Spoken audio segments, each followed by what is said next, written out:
Hi, this is Karthik Mopuri. So ఒక 2 ఇన్వెస్టర్స్ని అయితే మనం ఎగ్జాంపుల్గా తీసుకుందాం అనమాట. ఒక 2 ఇన్వెస్టర్స్ అయితే ఒకటే లొకేషన్లో సేమ్ వేరు ప్రాజెక్టులు అయితే ఇన్వెస్ట్మెంట్ చేశారనమాట. కానీ ఒకరికి మాత్రం 3 టైమ్స్ రిటర్న్స్ వస్తాయి, కానీ ఇంకొక పర్సన్కి మాత్రం జస్ట్ 2 టైమ్స్ రిటర్న్ మాత్రమే వచ్చాయనమాట. అవి ఎందుకు అనేది ఇప్పుడు నేను ఎక్స్ప్లెయిన్ చేస్తాను. ఇప్పుడు ఒక ప్రాజెక్ట్ని చూస్తాను, ఒకసారి ఆ ప్రాజెక్ట్ని ఒకసారి మీరు చూడండి, వీడియో చూపిస్తాను.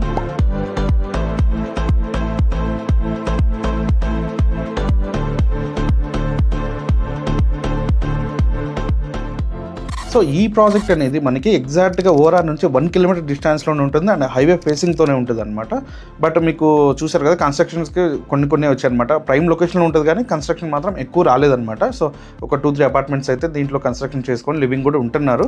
బట్ అక్కడ వచ్చేసి మనకి 40 నుంచి 45,000 పర్ స్క్వేర్ యార్డ్ అయితే ఇప్పుడు ట్రేడ్ అవుతుంది అనమాట అక్కడ వెంచర్లో వచ్చేసి. సో ఈ ప్రాజెక్ట్లో అయితే ఒక ఇన్వెస్టర్ అయితే ఇన్వెస్ట్మెంట్ చేశారు, బట్ తనకు మాత్రం జస్ట్ 2 టైమ్స్ రిటర్న్స్ మాత్రమే వచ్చాయన్నమాట. ఇప్పుడు ఇంకొక ప్రాజెక్ట్ వీడియో చూపిస్తాను, అది కూడా ఒకసారి చూడండి.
ఈ ప్రాజెక్ట్ వచ్చేసి మనకి ఓరా నుంచి ఎగ్జాక్ట్గా 9 కిలోమీటర్స్ డిస్టెన్స్ అయితే ఉంటుంది అనమాట. అండ్ హైవే ఫేసింగ్, ఈ ప్రాజెక్ట్ కూడా హైవే ఫేసింగే. బట్ దీంట్లో ఇన్వెస్ట్మెంట్ అప్పుడు ఎవరైతే 10 years బ్యాక్ ఇన్వెస్ట్మెంట్ చేశారో, బట్ వాళ్ళకి రిటర్న్స్ మాత్రం ఇప్పుడు ఒక 3 టైమ్స్ కన్నా ఎక్కువే రిటర్న్స్ అయితే దీంట్లో ఇన్వెస్ట్మెంట్ చేసిన వాళ్ళకి వచ్చాయన్నమాట. ఎందుకంటే దీంట్లో మీకు రోడ్స్ కానివ్వండి, బాస్కెట్బాల్ కోర్ట్స్, ఇంకా ఎమ్యూనిటీస్ కానీ, మెయింటెనెన్స్ కానీ చాలా ప్రీమియంగా అయితే డెవలప్మెంట్ చేస్తారు. దీంట్లో కూడా ఒక స్టార్టింగ్ 4th year నుంచి 23-25 year వరకు విల్లాస్ ఓన్గా కన్స్ట్రక్షన్ చేసుకొని లివింగ్ కూడా ఉంటున్నారు ప్రాజెక్ట్లో వచ్చేసి.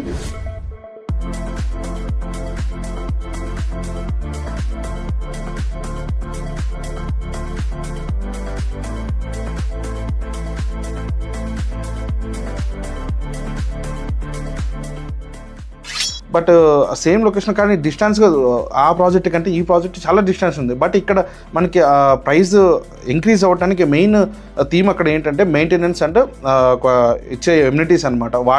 వాటిని డిపెండెన్స్ అయ్యే మనకి ఇప్పుడు ప్రైస్ అనేది ఇంత హైక్ అయితే అయిందనమాట. చాలామంది ఇప్పుడు మేము అక్కడ వచ్చేమి ఉండము అండ్ ఎమ్యూనిటీస్ మాకెందుకు, తర్వాత మేమేమి ఉండము కదా, రీసేల్ చేసుకోవడానికే కదా, మాకు ఎమ్యూనిటీస్ ఏమి అక్కర్లేదని చెప్పి చాలామంది తక్కువకి వస్తుందని చెప్పి ఇన్వెస్ట్మెంట్ చేస్తూ ఉంటారు అనమాట. బట్ ఇక్కడ చూసారు మీరు సేమ్ లొకేషన్ బట్ డిస్టెన్స్ ఎక్కువైనా సరే దీంట్లో మనకి 70 నుంచి 75,000 పర్ స్క్వేర్ యార్డ్ కొనడానికి కూడా రెడీగా ఉన్నా కానీ ప్లాట్స్ అయితే దీంట్లో ఈ ప్రాజెక్టులు అయితే లేవన్నమాట. ఎందుకంటే దాంట్లో మెయింటెనెన్స్ అలా ఇచ్చారు కాబట్టి అక్కడ పీపుల్ అనేది అట్లాంటి పీపుల్ అక్కడికి వచ్చి లివింగ్ అయితే ఉంటున్నారు ప్రజెంట్ అనమాట. అక్కడ ఏం మాట్లాడి ఎమ్యూనిటీస్ ప్లస్ మెయింటెనెన్స్ అనేది మాట్లాడింది. సో మీరు కూడా ఫస్ట్ ఎవరైతే ఇన్వెస్ట్మెంట్ చేద్దాం అనుకుంటున్నారో ప్రాజెక్ట్ ఏదో మంచి లొకేషన్లో ఉన్నా సరే మీకు పక్కన ఏదో ప్రాజెక్ట్లో మంచి ఎమ్యూనిటీస్ ఇస్తూ గేటెడ్ కమ్యూనిటీ లాగా అండ్ మంచి కంపెనీ మెయింటెనెన్స్ చేస్తుంది అనుకుంటే కొంచెం ఒక 2,000-3,000 ఎక్కువైనా సరే దానిలో ఇన్వెస్ట్ చేయడం చాలా బెటర్ నేను చెప్తానమాట. ఎందుకంటే మీరు నార్మల్ ప్రాజెక్ట్లో ఇన్వెస్ట్మెంట్ చేసుకుంటే రేపొద్దున రిటర్న్స్ రాక, రీసేల్ అవ్వక, ఆ కంపెనీ ఎక్కడుందో తెలియక అండ్ బయట ఏజెంట్స్ని అడిగితే ఒక మార్కెట్ ప్రైస్ నుంచి చాలా తగ్గించి అయితే చెప్తారనమాట మాకు వాళ్ళకి కమిషన్ రావాలని చెప్పేసి. సో మీరు కూడా వన్స్ ఇన్వెస్ట్ చేసే ముందులో ఒకసారి కంపారిజన్ చేసుకోండి. మీకు ఇమ్యూనిటీస్ ఉన్న వెంచర్ ఇది ఈ వెంచర్ అనే ఒక డౌట్ అనేది ఉంటే మనం ఖచ్చితంగా ఇమ్యూనిటీస్ ఉన్న వెంచర్లోనే ఇన్వెస్ట్ చేయడానికి 100% అయితే ట్రై చేయండి అనమాట. ఎందుకంటే రేపొద్దున మీకు రిటర్న్స్ కూడా సేమ్ అలానే వస్తాయి అనమాట. ఇప్పుడు ఏదైతే ఇన్వెస్ట్మెంట్ చేసో దానికి 3-4 టైమ్స్ నార్మల్ ప్రాజెక్ట్ కంటే ఎక్కువ రిటర్న్స్ అయితే దీంట్లో వస్తాయి అనమాట.